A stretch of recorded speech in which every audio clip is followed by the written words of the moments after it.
This is Wraith from Wraith Rain. I'm an author of serialized gay romance fiction. Every week on this podcast, I'll be reading a chapter from one of my gay fantasy shifter serials called Dragon's Reign. I'll explain at the break how you can find out more about this story and others I write. So let's get to it.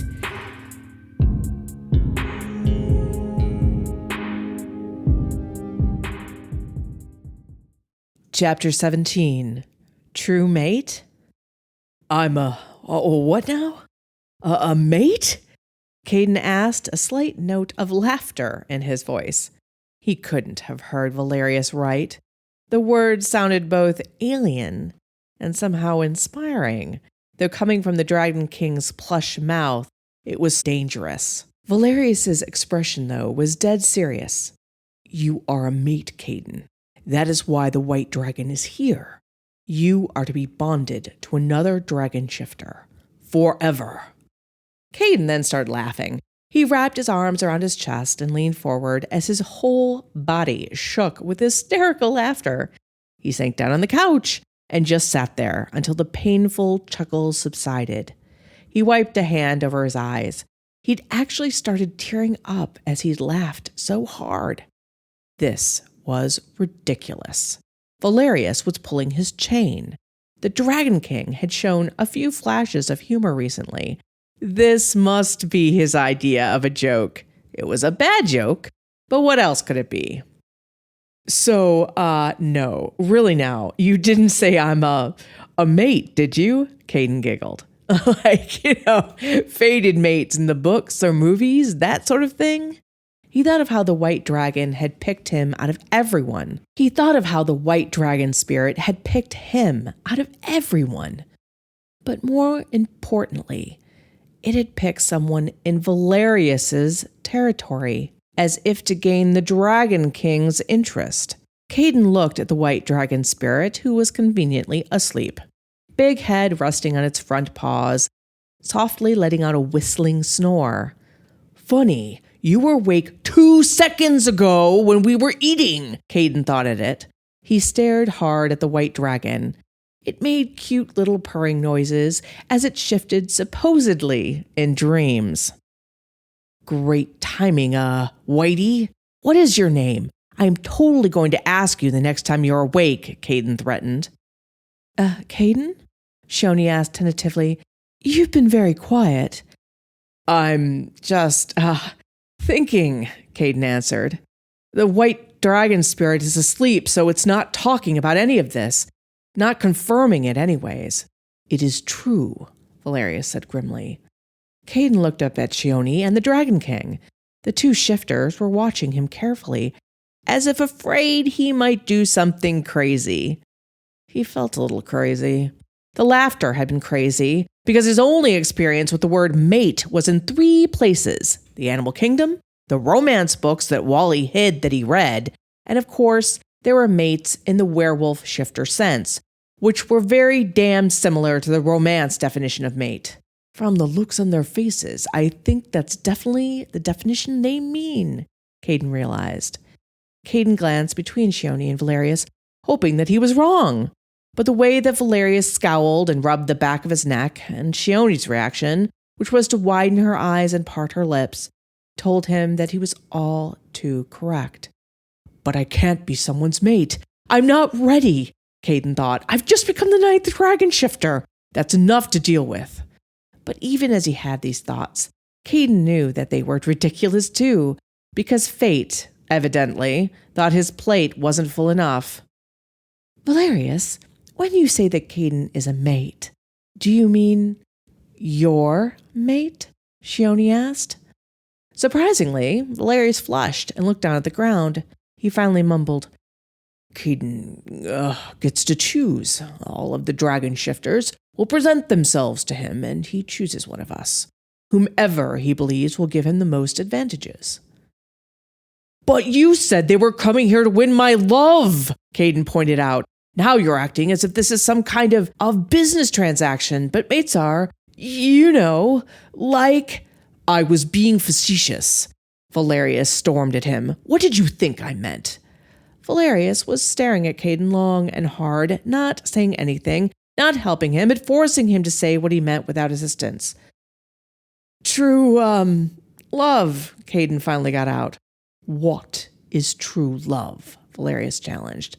Oh, come on. You know what I mean. Like when you see someone across a crowded room, your eyes meet and you just know they're the one for you, Caden said lamely. Outside of the media, have you ever truly met two people where this has happened? Where they've lived together happily ever after? Not humans, but shifters. That kind of forever, not a mere few decades, Valerius pointed out. Not personally, no.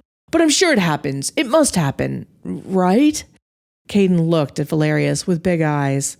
Shione broke in and asked, Why are you so sure it is not a love match, Valerius? The concept of mates is that there is a true connection of mind, body, and spirit. Valerius shrugged as if it was no never mind to him about such a connection. His voice was crisp as he said, I suppose we will find out if Caden meets the gaze of another dragon shifter across a room and discovers he's in love. It's almost like he's mad at me for believing in love at first sight, Caden thought. I mean, why? Unless he's going to ask for me to be his mate. After all, he and I didn't see each other cross the room and fall in love. Our gazes met and he tried to kill me. What a way for true romance to start. Caden snorted at his own interior monologue, which had Valerius scowling at him. Caden smoothed out his expression to appear as sober and serious as they were. The basis for long-term commitment should not be a simple gaze, or hormones, or mutual enjoyment of comedies. It must be entered into with wide eyes and clarity of mind. Valerius continued to scowl at Caden as he lectured. The dragon shifter you bond with gets additional power. Wait?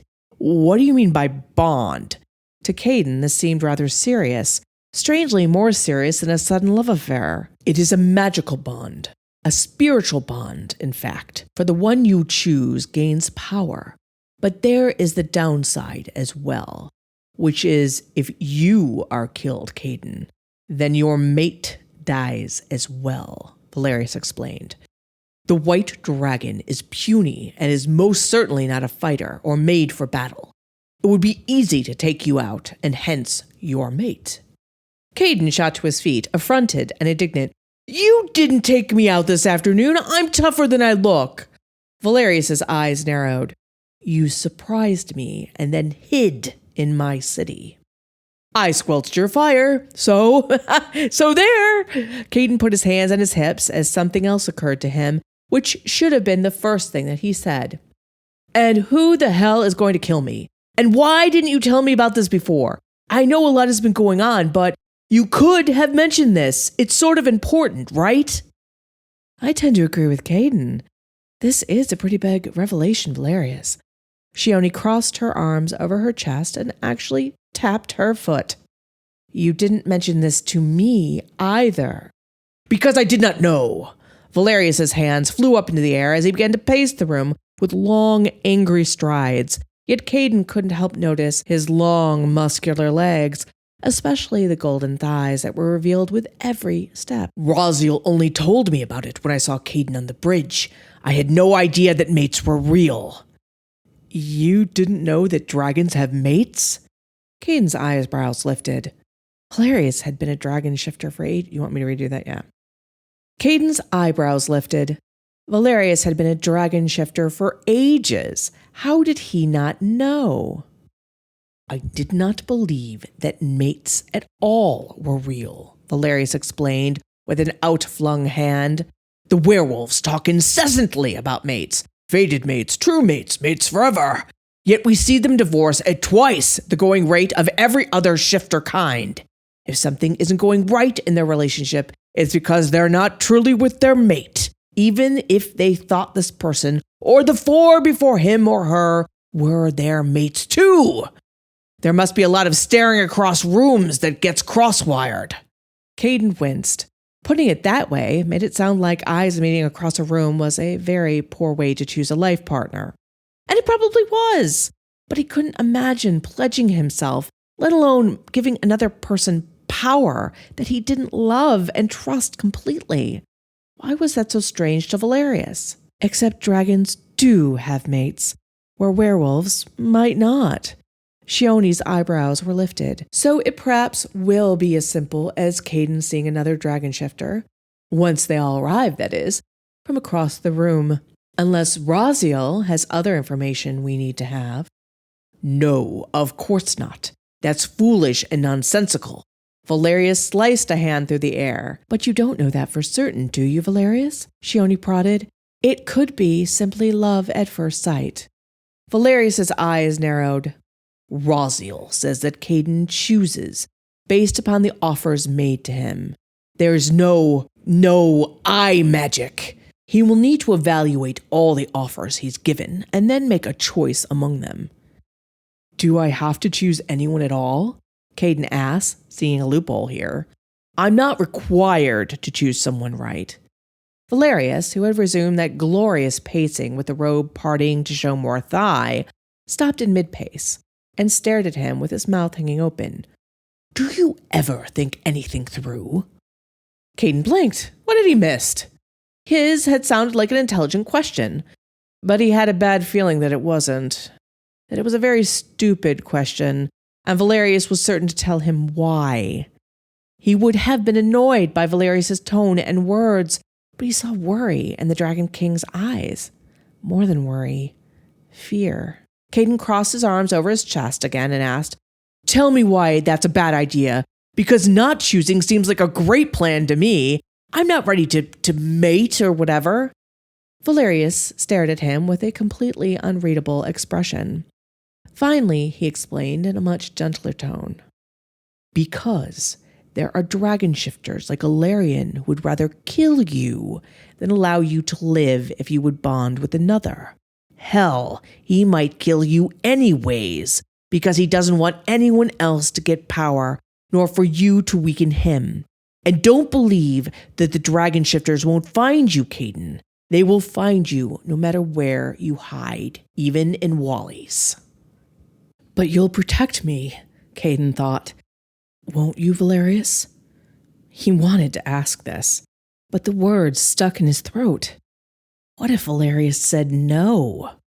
The Dragon King had already made it quite clear to him that he didn't even want Caden living in reach.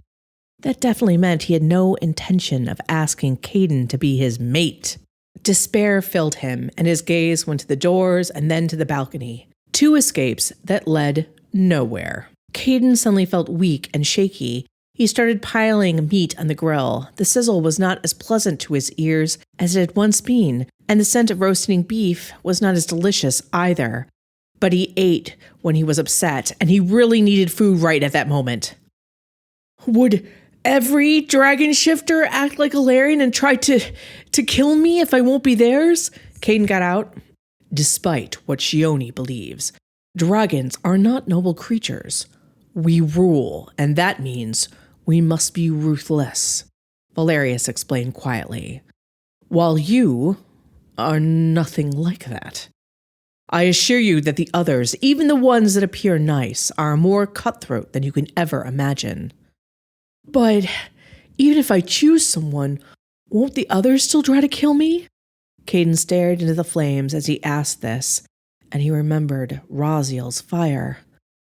Will Valerius try to kill me? Caden thought. No. He could have done that 100 times over if he wanted. But he can't want me to make some other dragon shifter stronger. That makes him vulnerable to attack. Most likely, yes.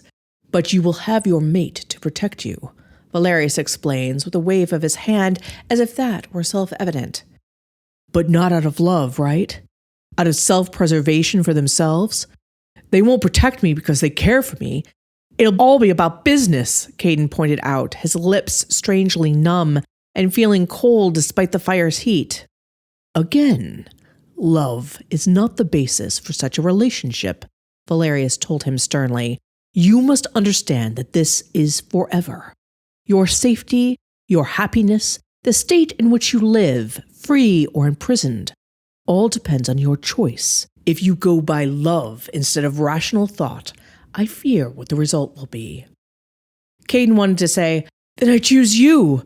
My family is here, my home is here, my job is here, and you're the biggest, strongest, and baddest. You make the most sense, Valerius, and you're freaking hot. But that doesn't matter. This would be a business deal. It sounds to me as if love might be the only real reason to enter into such a final and intimate relationship, Shioni piped in, and there was a smile on her lips that was solely for Valerius. Love makes us risk everything, and that is what a relationship with Caden would be. True, it would be a great risk, but I am guessing that the reward would be commensurate with that risk. Potentially. Valerius replied in a clipped voice. The power given must be extreme to take on such a mate. Otherwise, why would one do so? The power must definitely be extraordinary. I hope you are enjoying Dragon's Reign so far. I've been talking a lot about the membership site I have, but I also do publish individual books under the pen name Ex Aritare, which have the same type of adventurous plot, magic around every corner, and happily ever afters as Dragon's Reign. I have a trilogy, for example, called Cursed, which is a gay, modern retelling of Beauty and the Beast with a tiger shifter. In Cursed, Nick Fairfax vows to do whatever Lord Bane Dunsany desires for 1 year. In exchange, Nick's family gets a chance to regain their fortune. Is this the worst mistake of Nick's life? Or will it lead to a love found only in fairy tales? A link to the Cursed series is in the description down below. Caden's heart fell into his stomach for some reason. Valerius was likely right. He had to mate with somebody who likely wouldn't love him, not ever. It would just be for the power that he would give them. And the only considerations he would get in the matter is if they treated him well. He turned back to the fire and started pulling the pieces of meat off the grill and onto his plate. He devoured them without actually tasting them. The dizzy feeling retreated, but he felt as if he were weighed down by anchors all of a sudden. He felt Valerius's eyes on him too, but he had no desire to ask questions or do anything at that point. He was hungry and tired and sick of all of this.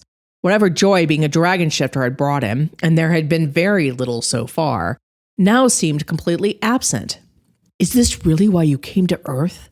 He asked his sleeping spirit. For us to be bonded to someone we don't love? To be hunted all our lives?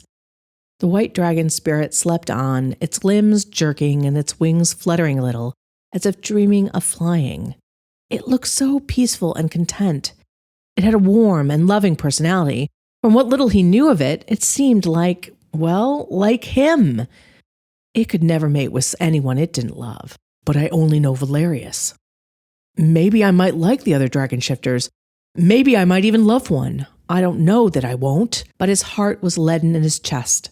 He wanted to stay here in Reach, with his friends and family. He wanted to make his own decisions and way in the world. He didn't want to be the property of some other dragon shifter.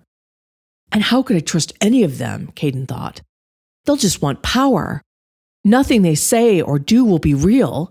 At least with Valerius, I know where I stand. He doesn't pretend to love me or even like me, because he doesn't care about the power I could give him. You just learned from Raziel about this mate business. Do you think the other spirits have told their companions about what Caden is? Shioni asked Valerius. Or are they coming here just because a new dragon has appeared? Valerius's lips pressed together in anger. Raziel hid this from me. He likely didn't think it necessary to tell me. There were no mates here, and he wanted none. Caden's shoulders curled inwards. And you don't want one either, Valerius, he thought. But the other spirits might have felt differently because, unlike you, Valerius, a boost from a mate would make them more powerful, Valerius stated. Yes, exactly. So unlike what we thought, that Caden would represent a threat, seeking a 9th piece of the pie, now he means something quite different. They could start to arrive tonight, Valerius. Shioni's unease was reflected in the slight tightness of her normally mellifluous voice. One of her hands crawled up to her throat. No, Raziel tells me that it is traditional for them to fly here. Not in airplanes, but by their own locomotion, he told her.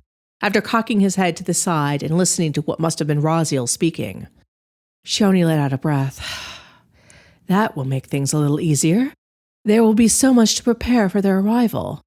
Assuming I let them in, Valerius grunted. Caden straightened slightly and looked over at him. What did Valerius mean? Did he mean that he wanted Caden as a mate? No, surely not. But Shioni's eyes were wide, so she must have thought so too. Valerius was scowling per usual, which told Caden nothing. The man seemed to scowl even when pleased. Shioni's gaze slid to Caden as she asked carefully, Does that mean to say that you intend to? They must ask permission to enter my territory. None of them have done so. They will wait outside until I let them in. If I let them in, Valerius growled. Oh, so he's worried about protocol, Caden thought. Not me. He's just annoyed that they haven't bent a knee to him. Great. Assuming you let them in eventually, will you? Shioni's eyes flickered between himself and Caden. Caden knew what she wanted to ask. Would Valerius be throwing his hat in the ring for Caden? But Caden also knew the answer to that. Valerius wouldn't. Valerius's scowl must have put her off because she quickly said, Well, I suppose we should take one thing at a time for now. Plenty has happened. Plenty has, Valerius muttered, staring into the fire. And what about our guests? We're supposed to have answers for them about the white dragon. Will we tell them about him being the mate of...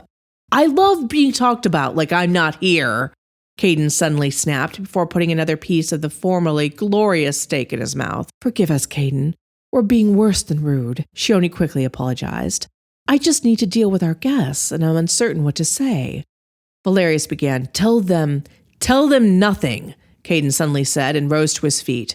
He was furious on a level he'd never been before. He was sick and tired of other people determining things for him.